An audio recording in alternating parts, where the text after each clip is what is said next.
Assalamualaikum warahmatullahi wabarakatuh. Mimin lanjutkan lagi cerita Raja Kegelapan Cipei-nya. Tapi seperti biasa, sebelum dilanjut, bantu tekan tombol like dan berkomentar juga Tuan Rena. Gas. Bab 1235 tak terduga Ku Mingxin hampir meledak marah. Dia tidak tahu apa yang salah dengan si Kou Ningsue hari ini. Dia tidak menghasilkan sepeser pun dan mabuk. Yang lebih penting adalah mengambil inisiatif untuk memberikannya kepada orang lain. Bukankah ini gila? Jika kau berani membawanya pergi, aku tidak akan bersikap sopan. Phoenix mencibir ancaman itu. Bagaimana kalau kamu diterima? Wah, telapak tangan Phoenix terjatuh dan suara mulutnya pun terdengar. Ah, Ku Mingxin berteriak kesakitan, menutupi wajahnya dan menatap Ji Fei. Meskipun Feng Huang yang memukulnya, jelas bahwa Feng Huang mendengarkan Ji Fei. Sebenarnya, aku tidak tertarik pada si Kou Ningsue ini. Istriku yang menyuruhku untuk bersikap baik, jadi aku tidak punya pilihan selain membawanya pergi. Aku tidak ingin sesuatu yang tidak menyenangkan terjadi. Ji Fei berdiri dan membantu Li Ruoxi di sampingnya untuk berdiri. Feng Huang langsung menggendong si Kou Ningsue dan berjalan di depan. Ku Mingxin sebenarnya ingin melangkah maju dan menghentikan Ji Fei dan yang lainnya. Tetapi ketika dia melihat peringatan di mata Feng Huang, dia sangat takut hingga dia segera menarik lehernya. Tamparan tadi cukup kejam dan menakutkan. Siapa kamu sebenarnya? Seng Lingyun, ketua grup Hongke, Huo Lei, ketua grup Chen Fei. Sebelum Ji Fei sempat menjawab, Seng Lingyun dan Huo Lei mengumumkan identitas mereka secara bersamaan. Ku Mingxin yang awalnya ingin berteriak, langsung menundukkan kepalanya karena takut dan tidak berani mengucapkan sepatah kata pun. Di kota Ningjiang saat ini, orang-orang yang paling berkuasa adalah perusahaan-perusahaan besar ini, dan mereka tampaknya siap menelan semua perusahaan di kota Ningjiang. Tidak mampu menyinggung. Ada lebih banyak ketakutan di matanya saat dia menatap Ji Fei. Betapa mengerikannya jika ada seorang pria yang bisa mengendalikan wanita-wanita kuat yang menjadi ketua. Ketika orang lain di bar mendengar identitas mereka, mereka semua mundur dan tidak berani berbicara. Ji Fei dan yang lainnya berjalan keluar dengan lancar bahkan tanpa membayar tagihan. Ketika mereka keluar, Feng Huang berhenti dan menatap Ji Fei. Apa yang harus saya lakukan, Tuan? Jatuh langsung ke tanah, Ji Fei mengatakannya dengan sangat lugas, tanpa emosi sedikitpun. Feng Huang tercengang, dan Li Ruoxi serta yang lainnya semuanya tercengang. Melempar orang itu langsung ke tanah, tetapi ledakan. Phoenix sangat patuh. Dia hanya mengangkat tangannya dan jatuh ke tanah. Si Kou Ningsue yang dipeluknya tampak sadar sepanjang waktu. Dia tahu apa yang terjadi kemudian, tetapi karena dia mabuk, orang lain tidak dapat melihatnya. Sekarang ketika dia mendengar bahwa Ji Fei hendak melemparkannya ke tanah dan dia sudah terjatuh ke tanah, dia benar-benar bingung dan tertegun dengan keputusan Ji Fei. Ini adalah keputusan yang menyimpang. Lelaki bejat, keputusan bejat. Dia segera membuka matanya dan hendak berdiri. Tetapi Ji Fei tiba-tiba mengangkat tangannya dan semburan kekuatan internal keluar. Langsung mengenai pinggang si Kou Ningsue. Ah! Si Kou Ningsue merasakan seluruh kekuatan di tubuhnya lenyap dalam sekejap, lalu menjerit kesakitan. Kemudian aduh! Terdengar teriakan kesakitan saat pantatnya menyentuh tanah. Seluruh orang itu tergeletak di tanah, menatap Ji Fei dengan penuh kebencian, seperti wanita yang licik.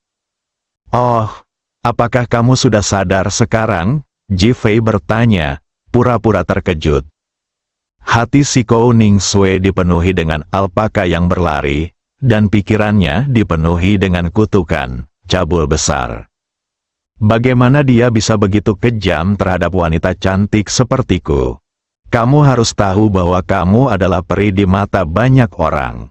Namun dia tetap menahan rasa sakitnya. Mengapa aku tergeletak di tanah? Dia berpura-pura tidak tahu dan mencoba untuk bangun, namun gagal. Ji Fei berjalan mendekat dengan senyum tipis di wajahnya. Bukan anggur yang membuatmu mabuk, tapi dirimu sendiri yang membuatmu mabuk. Kamu minum terlalu banyak dan jatuh ke tanah. Saya merasa seolah-olah seseorang sengaja menjatuhkan saya. Sikou Ningsue menatap Ji Fei dengan kemarahan di matanya yang indah. Kau benar, akulah yang sengaja meminta seseorang untuk jatuh. Ji Fei tidak menyangkalnya dan berkata sambil tersenyum. Anda? Sikou Ningsue sangat marah hingga tubuhnya naik turun, dan dia hampir menjadi gila. Bagaimana rasanya dilempar ke tanah, mesum? Aku minum gratis denganmu, dan kau memperlakukanku dengan sangat kasar. Sikou Ningsue selesai berbicara dan menatap Li Ruoxi dan yang lainnya. Pria mesum ini, kamu bersamanya setiap hari, apakah dia dilatih olehmu? Li Ruoxi dan yang lainnya tetap diam. Ji Fei mengulurkan tangannya dan meraih tubuh Sikou Ningsue, mengabaikan kenyataan bahwa dia mengenakan rok putih berpotongan rendah, dan langsung mengangkatnya. Ah, apa yang akan kamu lakukan? Sikou Ningsue berseru. Ledakan, Ji Fei melepaskannya dan terjatuh dengan keras ke tanah lagi. Aduh, Sikou Ningsue merasa tubuhnya akan hancur. Dia menatap Ji Fei, matanya penuh amarah dan kebencian. Pada saat itu, beberapa orang yang baru saja keluar dari bar dan kebetulan satpam bar melihatnya dan menoleh. Mata mereka dipenuhi rasa terkejut dan tidak percaya. Inilah Dewi di hati mereka. Bagaimana bisa Dewi yang mereka sembah tadi keluar bersama orang lain lalu dilempar ke tanah bagaikan anjing, melemparnya maju mundur. Banyak orang merasa bahwa ketiga pandangan mereka akan hancur. Kamu mengagumi orang lain, namun orang lain merendahkanmu. Sikou Ningsue merasakan tatapan itu dan merasa makin terhina. Dia tidak pernah menyangka Ji Fei bersikap begitu kasar padanya. Sudah waktunya untuk ketiga kalinya, setelah Ji Fei selesai berbicara, dia hendak mengambil tindakan lagi. Ji Fei, apa yang ingin kamu lakukan? Sikou Ningsue sangat gugup sehingga dia meneriakkan nama Ji Fei dan bertanya. Desir, Li Ruoxi dan yang lainnya menatap Ji Fei, mata mereka penuh dengan pertanyaan. Sikou Ningsue sebenarnya tahu nama Ji Fei, tetapi dia tidak pernah mengatakannya, jadi pihak lain menargetkannya. Feng Huang menjadi lebih waspada dan menatap Ji Fei, meminta instruksi. Ji Fei membungkuk dan berkata, bukankah kamu mengatakan bahwa siapapun yang membuatmu mabuk, kamu akan menjadi wanitanya? Ya, meskipun Sikou Ningsue marah, dia tetap menanggapi dengan marah. Ji Fei tersenyum dan bertanya, sekarang kamu adalah wanitaku, tidak bisakah aku melakukan apapun yang kumau? Kau melemparku? Sikou Ningsue hampir mengumpat untuk memperingatkan. Lalu kenapa? Bukankah aku baru saja melakukan sesuatu dengan santai, itu yang kau katakan?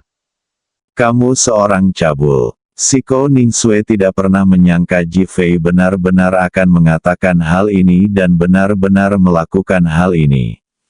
Aku mesum, itu penilaian yang bagus. Kalau aku menyerahkanmu pada pria-pria itu sekarang, menurutmu apakah mereka akan tertarik? Aku yakin pasti ada pria yang lebih mesum daripada aku. Ji Fei menatap laki-laki yang menonton di dekatnya dan berkata, kamu, apa yang ingin kamu lakukan? Sikou Ningsue menatap Ji Fei dan bertanya ragu-ragu. Kamu tidak tahu apa yang ingin aku lakukan? Sikou, apa yang aku tahu? Sikou Ningsue berkata demikian, tetapi matanya bergerak-gerak seolah sedang berpikir. Di mana Chen Gu? Aku tidak kenal Chen Gu. Sikou Ningsue langsung membantahnya. Percayakah kamu padaku? Aku akan memanggil petugas keamanan sekarang. Ada kilatan dingin di mata Ji Fei. Kamu melanggar kebebasan pribadiku. Si Kou Ningsue sangat menyesalinya sekarang. Aku akan bertanya sekali lagi. Kalau kau tidak memberitahuku, kau akan menyesal. Saat Ji Fei berbicara, tangannya sudah berada di dada roknya. Si Kou Ningsue merasa seluruh tubuhnya membeku, dan untuk pertama kalinya dia merasakan ketakutan dan teror. Bab 1236 Kerjasama godaan terbesar seorang wanita terhadap seorang pria adalah kerapuhannya dan keinginannya untuk dicintai oleh seorang pria. Dapat dikatakan bahwa si Kou Ningsue sepenuhnya memanfaatkan hal ini secara ekstrim setiap hari di sini, menjadikannya sosok yang dikagumi semua orang.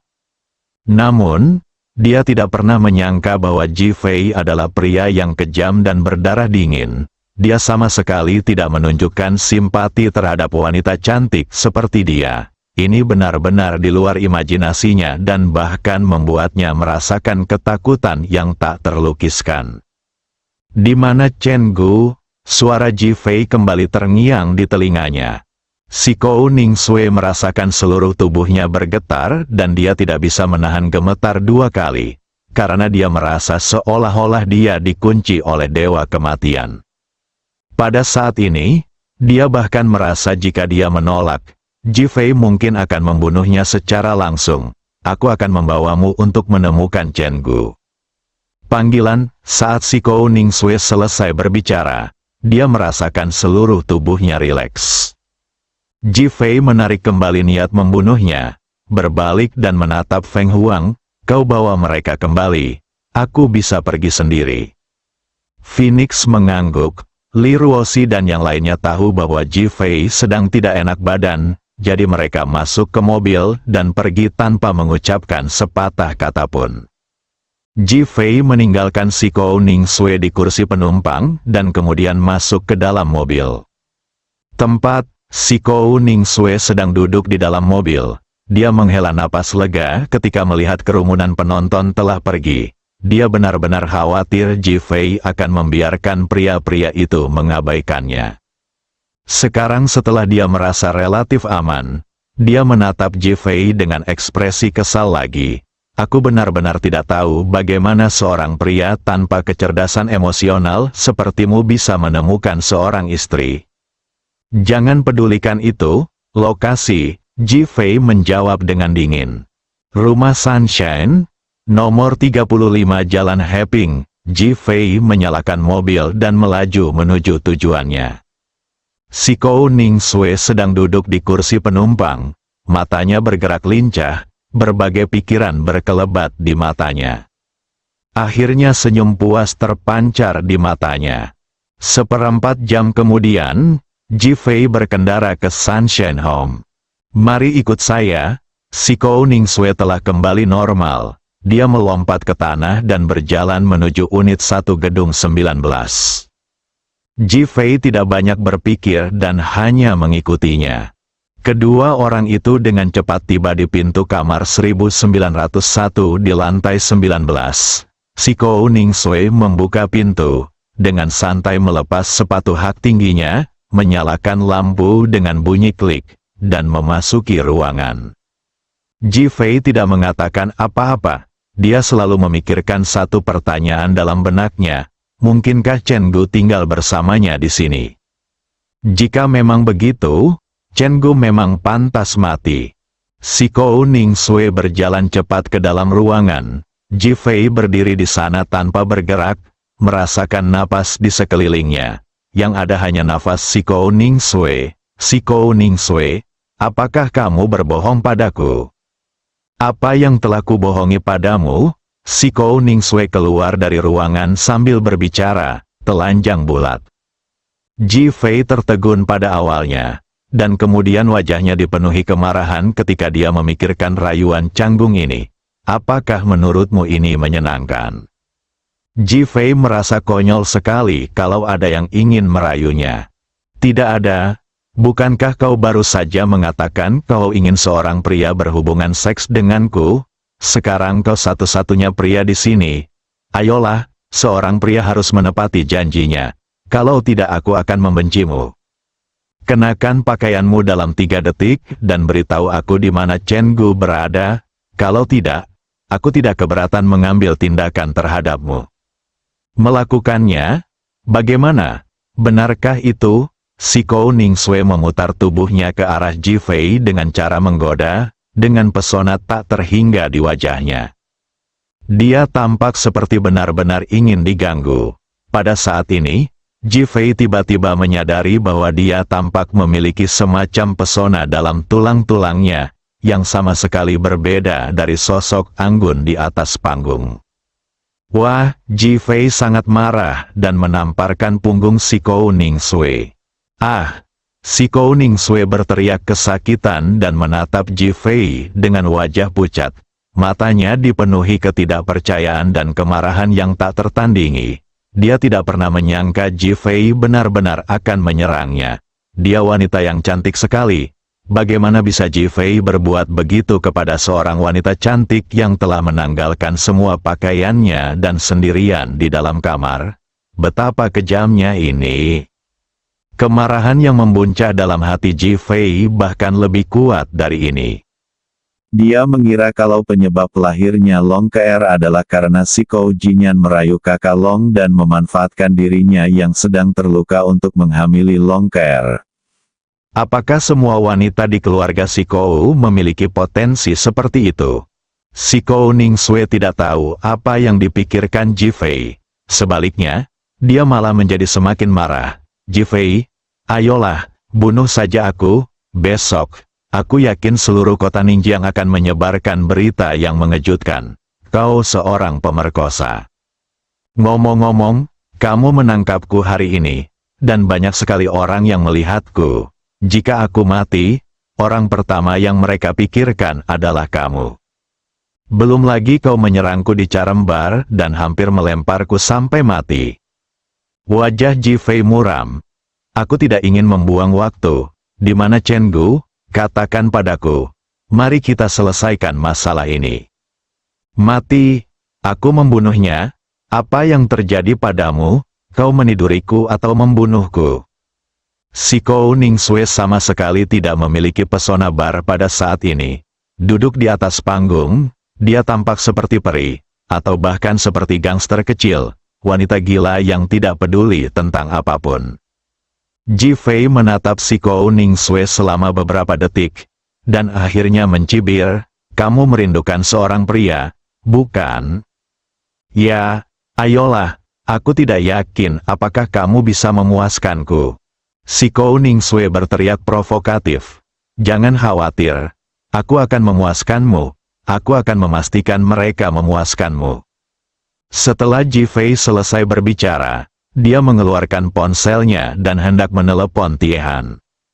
Waktu dia datang tadi, dia melihat para satpam dari Sunshine Home Community memakai baju yang ada tulisan, Perusahaan Keamanan Bameng. Dia pun tahu kalau mereka itu orangnya. Apa yang akan kamu lakukan? Siko Ningsue melihat Ji Fei melakukan panggilan telepon dan bertanya dengan hati-hati.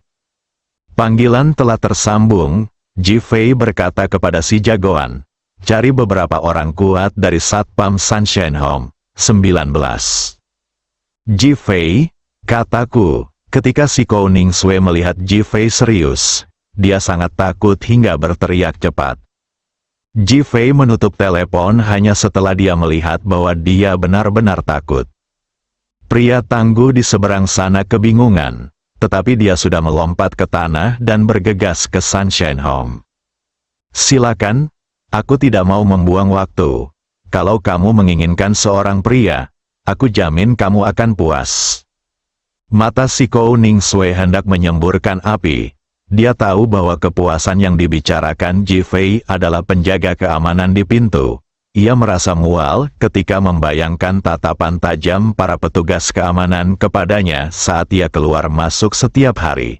Bagaimana mungkin dia bisa berhubungan seks dengan mereka? Ji Fei, kamu sangat kotor, beri dia rasa obatnya sendiri, tidakkah kau harapkan pria bersikap tidak masuk akal? Setelah Ji Fei selesai berbicara, dia duduk di sofa dan menatap Siko Ningsue dengan sinis. Si Kou Ningsue dengan murung menarik selendang hitam dan mengenakannya pada dirinya. Tubuhnya yang semula seputih giok, tersembunyi di balik kerudung hitam, dan samar-samar terlihat, penuh dengan godaan dan pesona tak terhingga. Namun sayang sama sekali tidak ada pesonanya bagi Ji Fei. Si Kou Ningsue awalnya ingin merayu Ji Fei lagi, tetapi melihat Ji Fei begitu tenang, dia tahu dia tidak punya kesempatan. Akhirnya, dia menenangkan diri dan menatap Ji Fei. Bagaimana kalau kita bahas kerjasama? Matanya terpaku pada Ji Fei dengan pandangan penuh gairah.